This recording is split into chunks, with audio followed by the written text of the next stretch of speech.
Alright, so the 2012 album A and D by Blur's old guitarist Graham Coxon.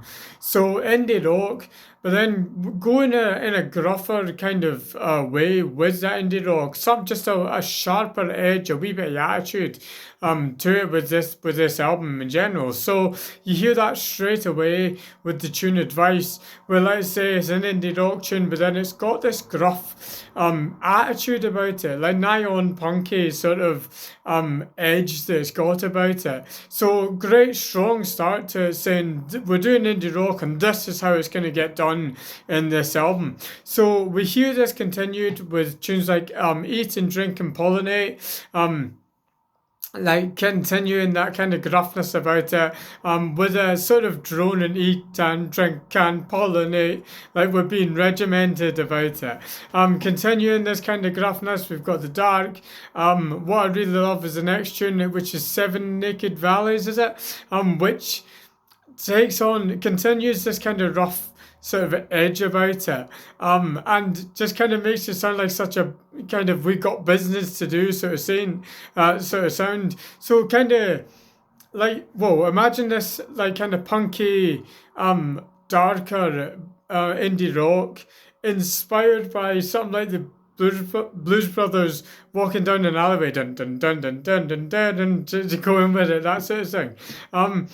So yeah, that's what they've kind of got going for them. With this darkness, they've got these edges with these wee bitties, and it sounds like they're doing a wee bitty business about it. Like, yeah, this isn't indie rock, but we've got a bit of attitude here, and we've got some shit to do, that kind of thing. The album does have the other side of indie rock, so it ends with Oh Yeah Yeah.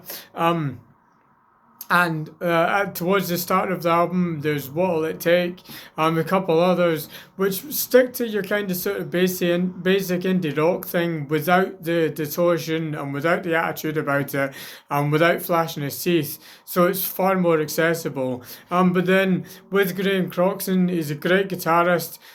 So there's times where his guitar solos, they are kind of lovely. But then if you listen to them, there's a wee bit of intricacy about it, and him showing his chops and showing that actually he's a really good guitarist. It's just with this album, he's decided to go somewhere a wee bit harsher with it. So yeah, you've got the really darkness of The Truth. What's the one after Seven Naked Valleys?